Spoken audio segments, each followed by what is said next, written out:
बोलिए श्री सदगुरु महाराज जी की जय। सच्चे दरबार की जय। उमापति महादेव की जय। सियावल रामचंद्र भगवान की जय। सनातन धर्म की जय।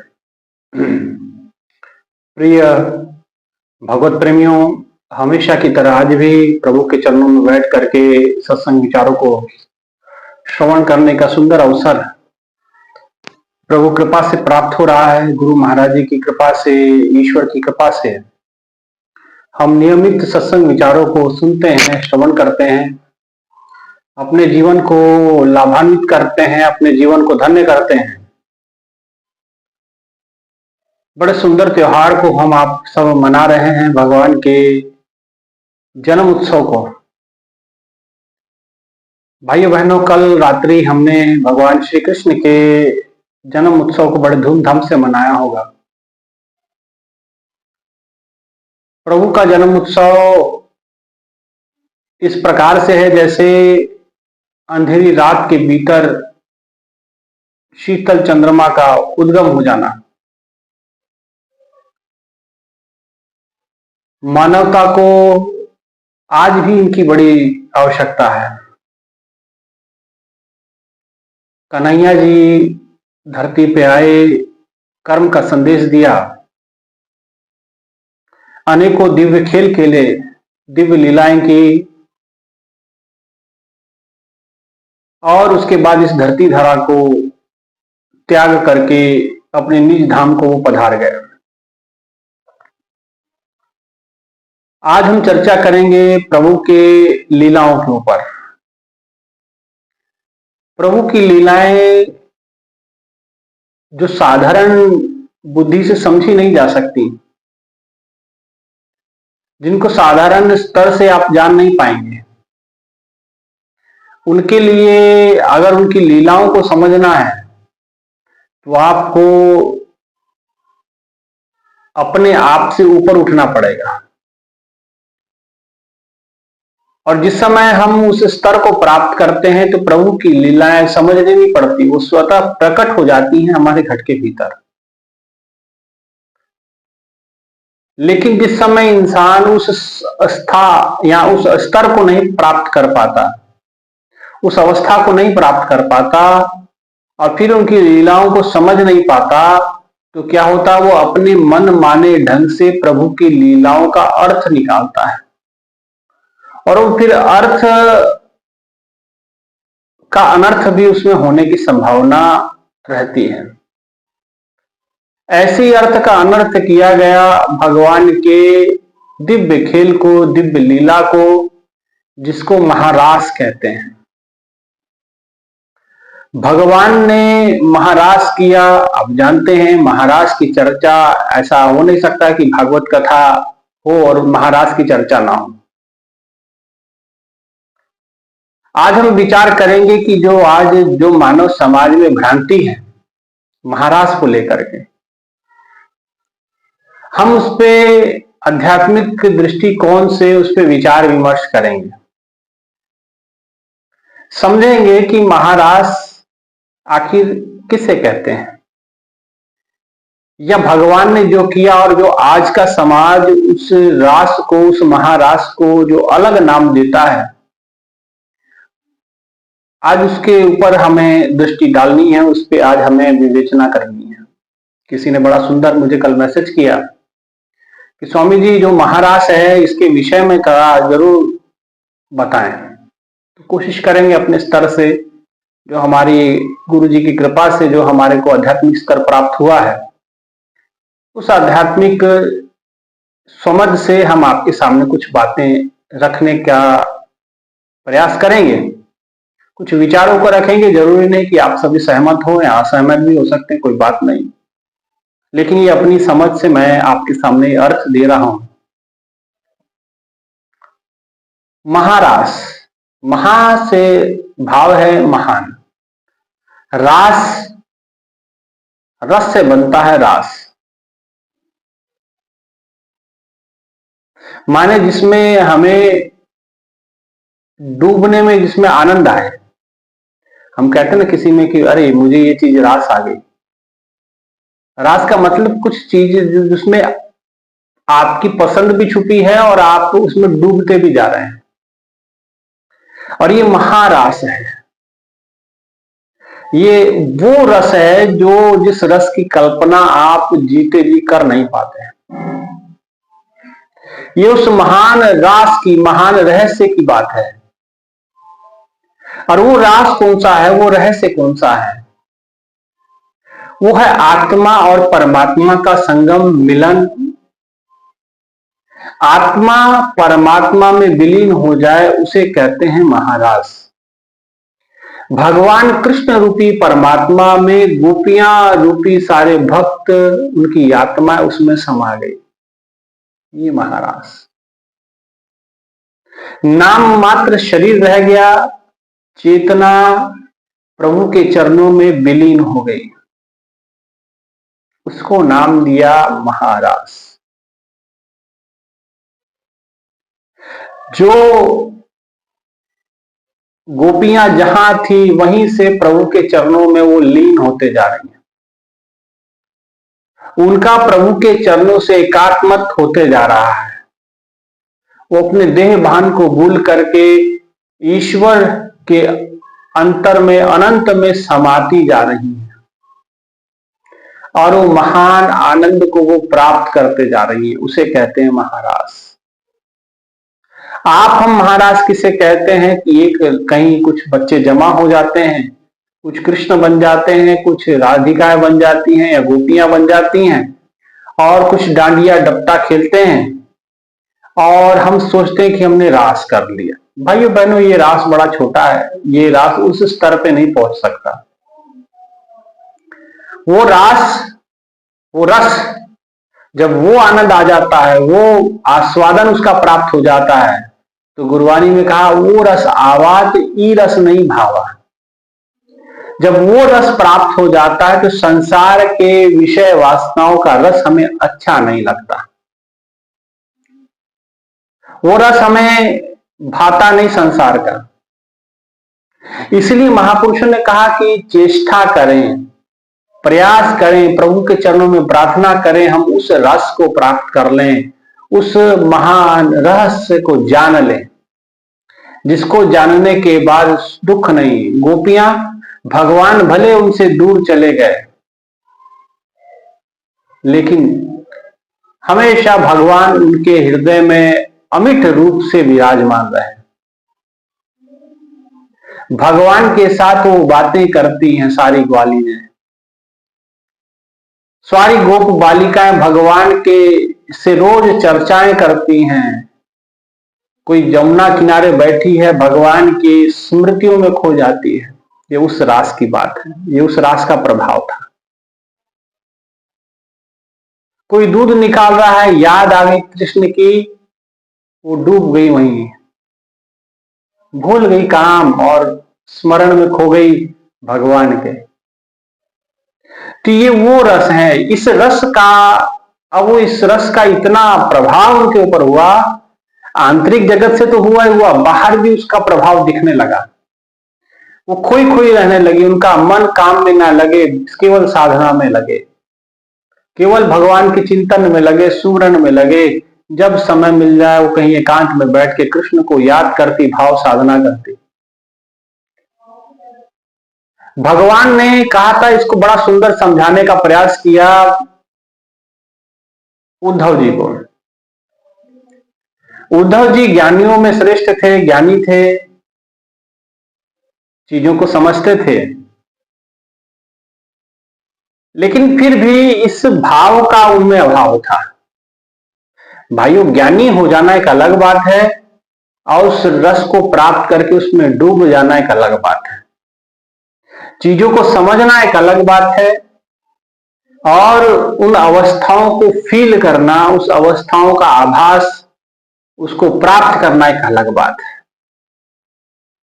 ज्ञानी आप पढ़ के हो सकते हैं, समझ के हो सकते हैं, लेकिन जो रास की बात है, ये रास केवल अनुभव गम्य है, ये अनुभव के आधार पे है।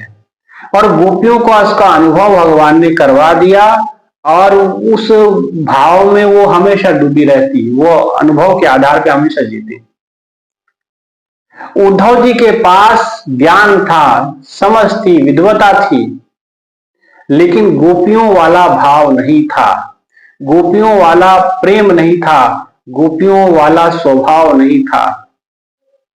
भगवान ने कहा कि उद्धव जी आप निसंदेह श्रेष्ठ हैं, ज्ञानियों में उत्कृष्ट हैं, लेकिन फिर भी मैं चाहता हूं, भगवान ने खेल ऐसा किया, लीला ऐसी की कि जाइए आप गोपियों को समझा के आइए। उद्धव जी ने कहा कि क्या समझाना है प्रभु?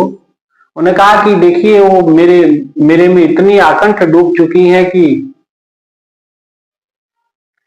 उन्हें कोई संसार का काम भाता नहीं है, सिर्फ कृष्ण कृष्ण कृष्ण करते रहती हैं। आप उन्हें अपने ज्ञान के रोशनी दीजिए, ज्ञान का प्रकाश दीजिए। अब भगवान ऐसी बात करें, भगवान स्वयं प्रकाश स्वरूप है, तुझे नम, भगवान स्वयं प्रकाश स्वरूप है, ज्योतिषमपि तज्ज्योति है। अब उसके अलावा कौन प्रकाश है? लेकिन भगवान चाहते थे कि ये इतने महान ज्ञान को अर्जित कर लिए हैं, लेकिन अभी कुछ चीजों में अभी वंचित हैं, कुछ अवस्थाओं से वंचित है, ये संगत से ही आ सकती है। तो उन्होंने कहा कि जाओ मेरा संदेश लेकर के वृंदावन जाओ, गोकुल जाओ, और जाओ ग्वालों को समझाओ, गोपिकाओं को समझाओ कि ईश्वर तो सर्वव्यापक है, अंतःकरण में तो अपनी साधना ध्यान करें, मन उसमें लगाएं, ना कि मुझ में लगाएं। उद्धव जी खुश हुए कि भाई चलिए, बहुत अच्छी बात है, मैं ग्वाल बालियों को समझाऊंगा, ग्वालिकाओं को समझाऊंगा। अब उद्धव जी गोकुल पहुंचते हैं, गोकुल के भीतर प्रवेश करते ही एक अजीब सा उन्हें वैराग महसूस होने लगा। ये प्रभाव होता है संगत का, ये भक्तों का प्रभाव है। आप किसी कमरे में जाते हैं, कोई व्यक्ति सोया है, वह बहुत नींद आती है, यहाँ पे उस जगह का प्रभाव है। कहीं जाते हैं आप ऊर्जावान महसूस करते हैं, मंदिर में जाते हैं लगता है ऐसा कि यहाँ बड़ी शांति है, सुकून है। ये उस जगह का प्रभाव है, वहां की संगति का प्रभाव है। कहीं जाते हैं आप मन बेचैन हो जाता है, ये वहां के संस्कारों का, संगत का प्रभाव होता है। वहां की जमीन को कैसी संगत प्राप्त हुई। आज गोकुल में चाओ, जहां महाराज प्रकट हुआ, जहां महाराज हुआ, जहां भगवान की विभिन्न लीलाओं को भगवान ने किया, उस धरती को भगवान कृष्ण के चरणों का स्पर्श प्राप्त, तो ऐसी भूमि से कैसी वाइब्रेशन आ सकती है। आज वही वाइब्रेशन, वही फीलिंग, आज अब मन तो ज्ञानी है, लेकिन जो अंदर बैठा हुआ है वो कहीं ना कहीं पोषित हो रहा है। अंदर से भाव बनने लगे और गोपियों के पास गए, गोपियों को समझाने लगे कि कहाँ ये सब चक्कर में आप पड़ी हो, साधना भजन करो, अपने मन को प्रभु के भजन में लगाओ। गोपिकाओं ने कहा कि उधो मन ना भयो 10-20, एक मन लागा श्याम स्यो, हम क्यों आराधे ईश, कि हे उद्धव अपना ज्ञान रखो तुम अपने पास। हमारे पास कोई 10-20 मन नहीं है, एक ही मन था, वो हमारे शाम सावरे बांके के साथ चला गया, मेरे गिरधर के साथ चला गया, मेरे कान्हा के साथ निकल गया। एक ही मन था, वो भी साथ ही ले गया वो अपने साथ। अब हमारे पास और मन नहीं है जो तुम कह रहे हो कि भगवान में लगाया। उद्धव मन ना भयो 10-20, हमारे पास 10-20 मन नहीं है, एक ही मन है जो हमने शाम के साथ लगा दिया। आत्मा अंदर तक खिल गई। उद्धव ने कहा कि अरे इतनी ऊंची अवस्था, इस अवस्था से तो मैं तो आज तक अनभिज्ञ था, मैं तो केवल बातें करता रहा, मैं तो केवल चर्चा करता रहा, और गोपिकाओं के चरणों में वो नतमस्तक हो गया कि काश इसमें से थोड़ा सा रस मुझे भी दे दें, ये थोड़ा सा जो शक्तिपात मेरे में भी कर दे, जो भाव आपके भीतर है इसमें से जरा सा भाव, जरा कतरा मेरे भीतर डाल दें, ताकि मैं भी कन्हैया के चरणों में मर्ज हो सकूं, लीन हो सकूं। भाइयों बहनों, ये महारास का प्रताप है। अब बात करते हैं संसार में जो उस रास को दूषित किया जाता है। भगवान ने इस महान रास को, महान रहस्य को उजागर किया गोपिकाओं के सामने। ये महारास की घटना बहुत छोटे उम्र में भगवान ने हुई, ये लीला। या यूं मान लीजिए कि 6-7 साल की उम्र में ये भगवान ने ये खेल किया। इस रास लीला को बड़े ही गलत तरीके से प्रेजेंट किया जाता है भौतिक समाज में, आज के समाज में। वो कहते हैं भगवान कृष्ण अनेकों अनेकों महिलाओं के साथ रास करते थे, गलत करते थे। भाइयों बहनों, महारास का अर्थ गलत नहीं है। महारास का मतलब उस महान रहस्य को भगवान ने उनके सामने उजागर कर दिया। उस महान राज को, महान रस को, जिस रस के बाद कोई और रस प्राप्त करने की इच्छा शेष नहीं रह जाती, इसको कहा गया महारास। लेकिन आज के समय में उसको गलत तरीके से हम समाज में रखते हैं और भगवान की इतनी सुंदर और मनोरम दिव्य लीला को हम प्रदूषित करके रख देते हैं। और जो बच्चे हैं उनके मन में हम गलत चीजें, भगवान के प्रति गलत नजरिया उनके भीतर डाल देते हैं। भगवान ने ये जो लीला की, ये उम्र के 7-8 साल में की। और जो लोग ये सब बताते हैं कि भाई भगवान ने सब ग्वालिकाओं के साथ में गलत किया, तो उनको जरा इस बात के ऊपर जरूर नजर डालनी चाहिए कि भाई भगवान की उम्र भी तो देखें आप। 11 साल की उम्र में भगवान ने कंस जैसे दुष्ट को खींच के पटक के सिंहासन से मार दिया। और भगवान ने ये जो लीला की, इसका मतलब आप जन्म से लेकर के 11 साल की उम्र के बीच में कहीं ये घटना घटी महाराज की। और वैज्ञानिकों के अनुसार शरीर जब मैच्योर होता है, जब इसमें वासना का प्रादुर्भाव होता है शरीर के अंदर, जब बच्चे के अंदर वासना प्रकट होती है, वो उम्र तकरीबन 14 साल के बाद की मानी जाती है। 14 साल से लेकर के आप समझ सकते हैं चीजों को कि 14 साल के बाद किसी बच्चे के अंदर वासना प्रकट होती है। तो इस हिसाब से अगर देखा जाए तो भगवान तो बहुत छोटे थे जिस समय ये क्रिया की, ये महारास जब हुआ। तो इसको आप गलत तरीके से ना रखें। कई जगह पे ये भी बात आती है, लोग कहते हैं भगवान जो है उनके वस्त्र हरण कर लेते थे, वस्त्र ले जाते थे। ये कोई भगवान की बात थोड़ी हुई, ये कोई बात थोड़ी हुई कि ऐसे कोई भगवान होते हैं। ठीक है, मैंने पहले कहा कि आपका स्तर बड़ा छोटा है और महापुरुषों की जो लीलाएं बड़ी ऊंची स्तर की होती हैं, आप उन चीजों को नहीं समझ सकते। भगवान ने वस्त्र हरण किए ग्रंथों में दर्ज है, लेकिन भगवान की उम्र पे भी तो नजर डालेंगे। 6 साल 7 साल का बच्चा आपके घर में आपके कपड़े लेके भाग जाए तो क्या उसको आप गलत ही कहोगे? कोई वासना के भाव से देखोगे कि नहीं ये तो गलत व्यक्ति है, ये तो मेरे कपड़े लेके भाग गया? नहीं नहीं, उसके अंदर वासना का भाव नहीं था। भगवान बताना चाहते हैं कपड़ा क्या होता है कि एक शरीर ढकने का एक आवरण मात्र है, एक पर्दा है मान लीजिए। भगवान चाहते हैं भक्त और भगवान में कोई पर्दा ना हो। अब इसको भी दूसरे भाव से ना लेना। पर्दे का मतलब कि कोई ओला ना हो, कोई इसके बीच में कोई रुकावट ना हो, भगवान हो भक्त हो। महाराज भी कुछ इसी प्रकार से, भगवान ने गोपिकाओं को बना दिया कृष्ण, कृष्ण बन गए गोपिका, माने दोनों एक मेक में समा गए। मान लीजिए एक रूप कर दिया। मीराबाई कहती ज्योत में ज्योत समानी, माने आत्मा रूपी ज्योत परमात्मा रूपी ज्योत में समा गई, मतलब महान रास हो गया। आज कन्हैया रूपी महान उस परम प्रकाश में गोपिकाएं रूपी, ग्वाल बालिने रूपी जो ज्योतियां थी वो भी उसके अंदर उस समा गई, ये महाराज। तो भगवान उसी लीला की और ये वस्त्र हरण भी कुछ इसी प्रकार से समझाते हैं। वस्त्र हरण करने के 2-3 कारण ये भी है, इसको तरीके से समझा जा सकता है।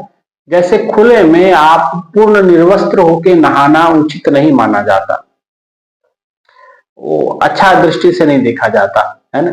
तो एक कारण ये भी था, भगवान समझाना चाहते थे कि पूरी तरह से नग्न होकर के या पूरी वस्त्रों को कहीं बाहर रख के आप स्नान करने ना जाएं।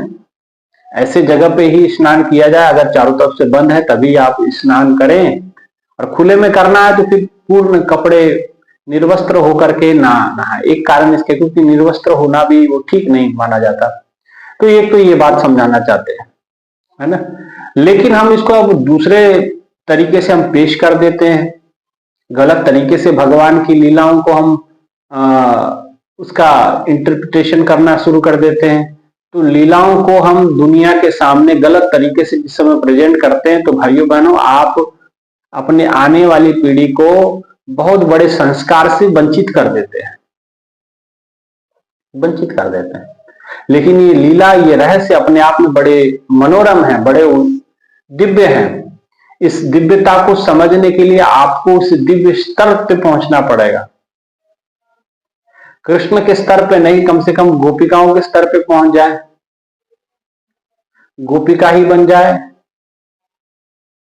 है ना। आपको आध्यात्मिक स्तर की प्राप्ति करनी पड़ेगी, तभी ये महारास जैसी लीला आपको समझ में आएगी। भगवान कृष्ण की जो ये लीला है महारास, आत्मा परमात्मा में मिलन को महारास कहा जाता है। आत्मा परमात्मा का मिलन का ये रास है, यही महारास है, यही महारास है। आत्मा परमात्मा के मिलन को महारास कहा जाता है। वहां कोई शारीरिक मिलन की बात नहीं की, वहां 50,000 सैकड़ों गोपिकाएं थी और एक कृष्ण थे। और ग्रंथ, कई ग्रंथों में ऐसी भी जिक्र आता है, ऐसा भी चर्चा आता है कि हर ग्वालिनी के साथ एक कृष्ण थे, हर गोपिकाओं के साथ एक कृष्ण थे, है ना। तो ऐसा कैसे हो गया? ये जो पूर्ण सत्ता धरती पे अवतारी महापुरुष होते हैं, वही ये खेल कर सकते हैं, वही ये लीला कर सकते हैं। इसलिए एक साधारण जनमानस की बात नहीं है कि वो हजारों गोपिकाओं के साथ हजारों कृष्ण बन जाए। वो कृष्ण जी ही कर सकते हैं, क्योंकि वो अलौकिक दिव्यता के धनी हैं, मालिक है। 16 कला संपन्न उनको कहा गया, संपूर्ण उनको कहा गया। तो इसलिए उनकी लीलाओं पे बुद्धि के स्तर पे आप जिस समय जांच करेंगे, तब भी आप उस बुद्धि के स्तर पे भी सही तरीके से अवलोकन थोड़ी कर पा रहे हैं। मैंने तो बताया आपको कि बुद्धि के स्तर पे परखिए।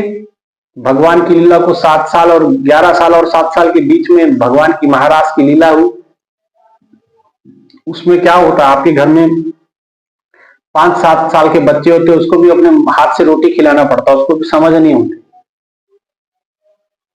क्या खाना है क्या नहीं खाना। और भगवान 7 साल की उम्र में, 8 साल की उम्र में गोवर्धन पर्वत उठा के रखे 7 दिन तक, है ना। तो भगवान है वो, तो उनकी लीला को समझना है तो आपको कम से कम भक्त तो बने, तब ना वो कृपा करेंगे आपके ऊपर कि वो आप उनकी लीलाओं को समझ पाए, उनकी लीलाओं को जान पाए। हमारा स्तर बड़ा छोटा है और प्रभु का, हमारे भक्तों का जो स्तर रहा वो बड़ा ऊंचा रहा, आध्यात्मिक स्तर बड़ा ऊंचा रहा। और आध्यात्मिक स्तर से आप ऊंचे ना उठने के कारण से आप इन लीलाओं को समझ नहीं पाए। आप बुद्धि के स्तर पे इन लीलाओं को समझना चाहते हैं, और बुद्धि में भी अगर मलिनता भरी है तो कैसे आप उन अर्थों को सही से ले पाएंगे, प्रभु की लीलाओं को समझ पाएंगे, प्रभु के महाराज को समझ पाएंगे? क्योंकि बुद्धि में वासना से ग्रसित आपकी बुद्धि है। इसलिए छोटे से एक्ट को भी, महाराज जैसे दिव्य लीलाओं को भी हमने वासना के साथ जोड़ दिया। इसलिए अपने बुद्धि को भी वासना से मुक्त करिए। कोई भी कार्य अगर आप अवलोकन करते हैं तो न्यूट्रल होके करेंगे, तब आप चीजों को समझ भी पाएंगे। लेकिन बुद्धि पे अगर हावी क्या है, वासना हावी है, तो आप उसको गलत तरीके से ही लेके जाएंगे।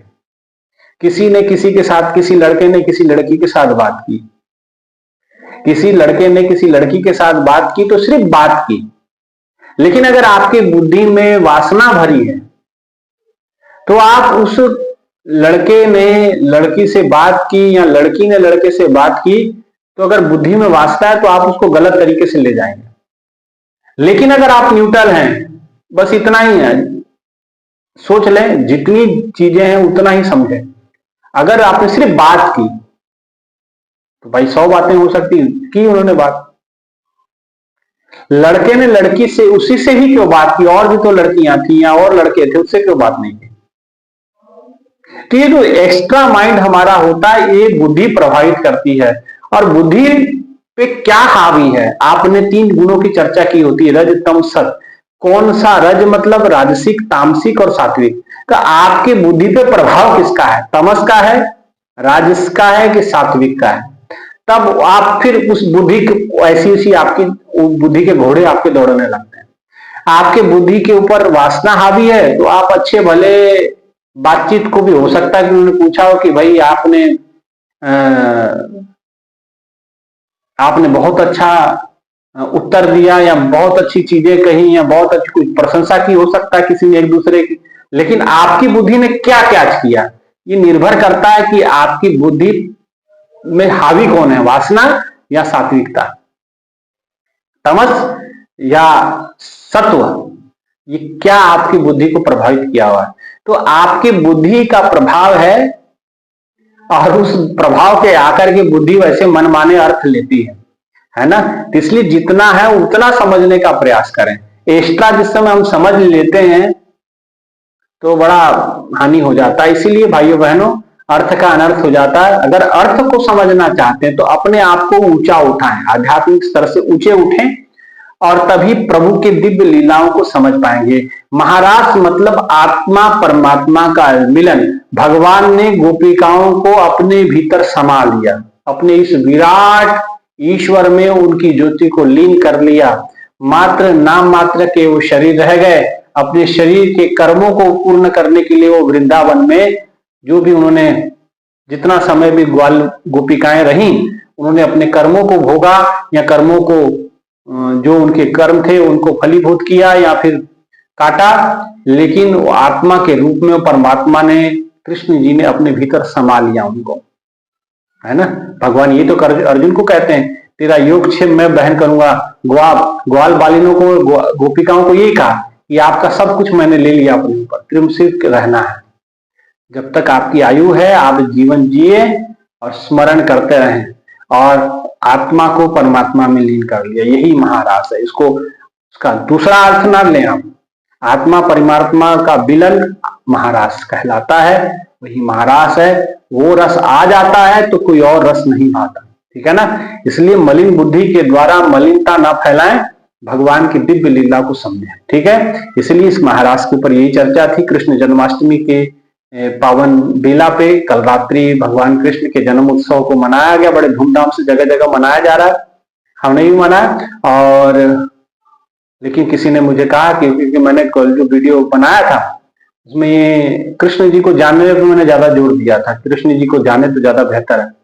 तो आज किसी ने मुझे मैसेज किया कि आप महाराज पे जरूर थोड़ा सा प्रकाश डालें, तो मैं पूर्णतः तो उतना समय नहीं दे पाया महाराज को, लेकिन मैंने जो महाराज जी जो मोटा मोटा समझाया करते थे कि महाराज का मतलब आत्मा परमात्मा का मिलन, ईश्वर में हमारे जैसे आत्माओं का मिलन हो जाना, उसके अंदर जुड़ जाना, उसके अंदर मर्ज हो जाना, यही महाराज होता है। यही महाराज की लीला भगवान ने गोपिकाओं के साथ वृंदावन में की थी, ठीक है ना।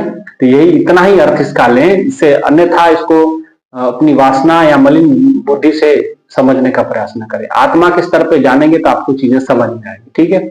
बुद्धि के स्तर पे हमेशा आप बुद्धि पे क्या हावी है तो आपका डिसीजन प्रभावित हो जाता है उससे, ठीक है। इतना ही कहते हुए अपने विचारों को भगवान कृष्ण के जन्म उत्सव की आप सभी को, जिनको कल बधाई प्राप्त नहीं हुई, आज मैं फिर से एक बार आप सभी को बधाई देता हूं। और सब लोग स्वस्थ रहें, सुखी रहें, भगवान कृष्ण की भक्ति में लगे रहें। इतना ही कहते हुए अपने विचारों को विराम। इस चैनल को जरूर सब्सक्राइब करें, वीडियो को देखें और जरूर आगे भी संप्रेषित करें। इतना ही कहते हुए विचारों को विराम देते हैं। बोली बांके बिहारी लाल की जय, श्री कृष्ण बलदेव की जय, उमापति महादेव की जय। जय श्री कृष्ण, जय श्री राम, सनातन धर्म की जय। धन्यवाद।